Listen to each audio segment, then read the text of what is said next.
Hey, what's up, everybody? It is Mr. Sanders Twin again, and we are back on my couch, my favorite spot. We read the introduction last time. That was not part of the story. That was the background to the story. So she was kind of setting things up, introducing herself and her situation, her family. But now, chapter one, we actually get into the actual story. So this is going to feel a little bit more fast paced and less information heavy. So let's go ahead and get started. Chapter 1. Not Quite Right. That bright spring day started off like any other. I know, because I've replayed it in my head hundreds and hundreds of times, trying to make sense of it, trying to piece together what happened. Diane, come eat your breakfast, came my mother's voice from the kitchen. I was shoving books in my bag, hustling to get out the door. I gotta go, I yelled back because, let's face it, I had tood. You've got another second, she said, following me down the hall. You need to eat something. No, I don't have another second, I groaned.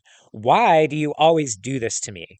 If there was one thing I disliked, it was being late, especially when I was heading to a school I loved, the Boston Arts Academy, BAA. Before Mommy could say another word or even hug me goodbye, slam. I was out the door and off to class. It was nice out, around 70 degrees. After a frosty winter, the weather was improving, and so, it seemed, was my family's luck. The day before, against all odds, my dad had a winning Powerball ticket. A few thousand bucks, and for us, it was the jackpot. On top of that, the love was flowing again in our house. Our family bonds felt close, a sign, perhaps, that better times were coming. All right, everybody, let's go ahead and answer the first question. Why does Diane feel lucky? Make sure that you are paying attention to these few sentences right here. The day before, against all odds, my dad had a winning Powerball ticket, a few thousand bucks, and for us, it was the jackpot. On top of that, the love was flowing again in our house. Our family bonds felt close, a sign that perhaps better times were coming. And if you'd like a sentence starter, you can use Diane feels lucky because blank. All right, let's go ahead and move on. I peeped at my watch, mid sprint across campus. 3 minutes until the bell. BAA, keep wanting to say ba like a sheep, but we're going to say BAA. A performing arts high school in the heart of Boston had truly become my home away from home. I could feel a prickle of energy as I approached. Even before 8 a.m., the place was buzzing. You know when the cameras roll backstage on shows like America's Got Talent and The Voice? Well, that was the vibe, minus the cameras, of BAA. There'd be all these kids dancing around and stretching in the hallways. Next door, another group would be belting out songs or hanging their art up on the walls. The energy was epic, particularly right before Springfest, the one night our parents got to see us perform. It was the most special night of the year, and my song, a duet called The Last Night of the World from Miss Saigon, was part of the finale. My performance had to be better than good. It had to be Beyonce style flawless. Oh, girl, manage your expectations. Right on time, but a bit out of breath, I rounded the corner into humanities class. First, we had subjects like math and science, and then came the classes I lived for: theater, art, music. All right, we're going to go ahead and answer the second question. This is a compound question. How does the narrator feel about her school? What are her favorite classes? For her feelings about her school, let's look at this paragraph right here. BAA, a performing arts high school in the heart of Boston, had truly become my home away from home. You can also look back at this sentence right here, especially when I was heading to a school I loved. That pretty explicitly conveys her feelings. All right, Um, Sentence starters. The narrator feels her school is blank. That could be a sentence starter for her feelings. And her favorite classes. Let's make sure we are looking at this sentence right here. First, we had subjects like math and science, and then came the classes I lived for: theater, art, music. And that sentence starter could be her favorite classes are blank. All right, let's go ahead and move on. 9, 10, 11, noon. With each passing hour, I couldn't help noticing a weird feeling in the pit of my stomach, the kind you get when something isn't quite right. Maybe because I hadn't eaten breakfast. Maybe because I was nervous for the solo. Most likely, though, I figured it was because of how I treated my mom. I knew I needed to apologize. Spring Fest rehearsal came at the end of the school day.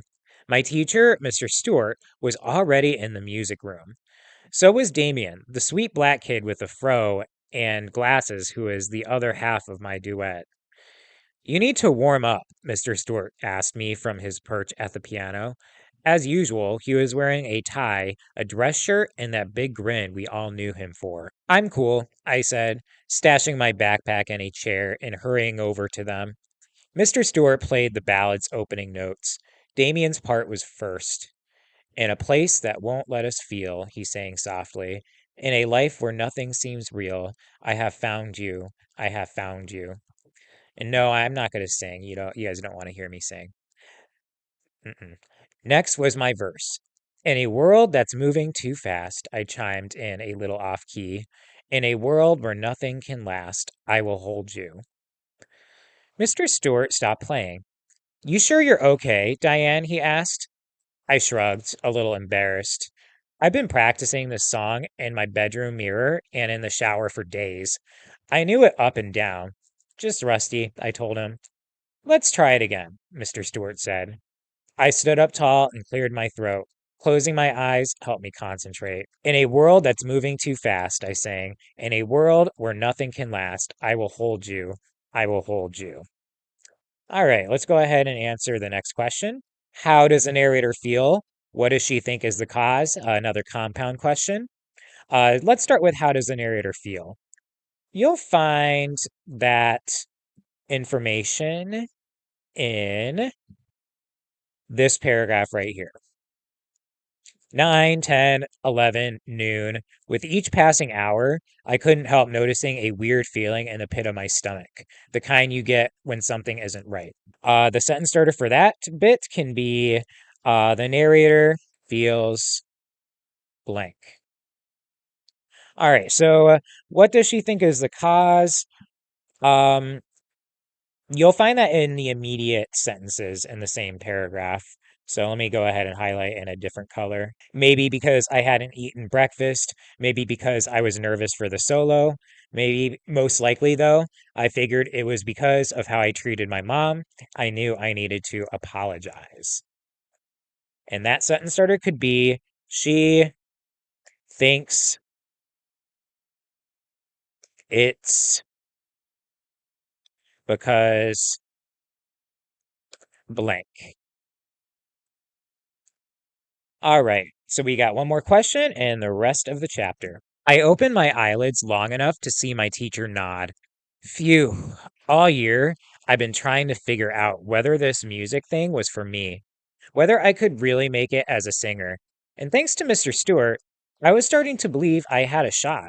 I couldn't wait for my family to see me perform. The anticipation made me giddy. On the way home from rehearsal, I stopped at Foot Locker.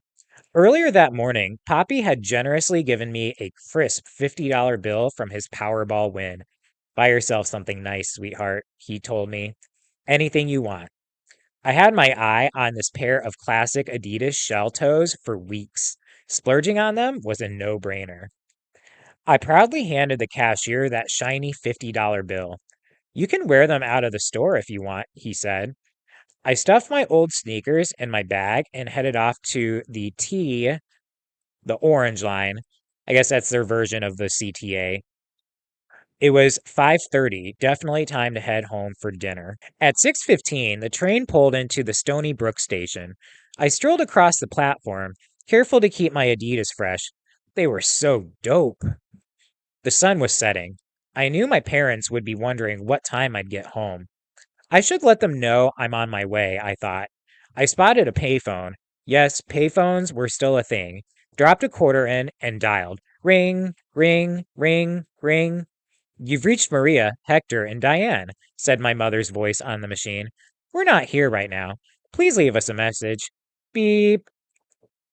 One of my parents was always home by this time. Always. Neither of them had mentioned having plans. Then again, I'd bolted from the house that morning, maybe before they'd had a chance to tell me. That seemed unlikely, though. Where could they be? With trembling hands, I threw off my backpack and checked the pockets for quarters. Bingo! I forced the coin into the slot and pressed hard on each digit. Ring, ring, ring. All at once, I jetted. I'd run these 3 blocks to our house dozens of times. I knew the route in my sleep.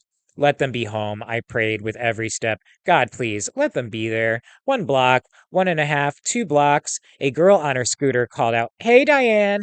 But I was sprinting too fast to answer. When I made it onto our street, I saw my dad's Toyota wagon, station wagon, in the driveway. Relief. They didn't hear the phone, I reassured myself. They've got to be here. I rushed up to our porch and held my breath, bracing myself for what I'd find on the other side of that door. So here's some more pictures of her childhood. The last question: what causes Diane's feelings of anxiety and dread? Let's make sure we're paying attention to. All right, so this is an inferential question, and we're going to find clues to answer this question. So let's look at this paragraph. One of my parents was always home by this time. Always. Neither of them had mentioned having plans. Then again, I bolted from the house that morning, maybe before they'd had a chance to tell me. That seemed unlikely, though. Where could they be? And if you want a sentence starter, you can use she feels anxiety and dread because blank. Ooh, this story is already really exciting. It kind of left us on a cliffhanger. I'm really wondering what's going to happen next in chapter 2. Anyway, I hope you all enjoyed it, and I will see you next time. Take care.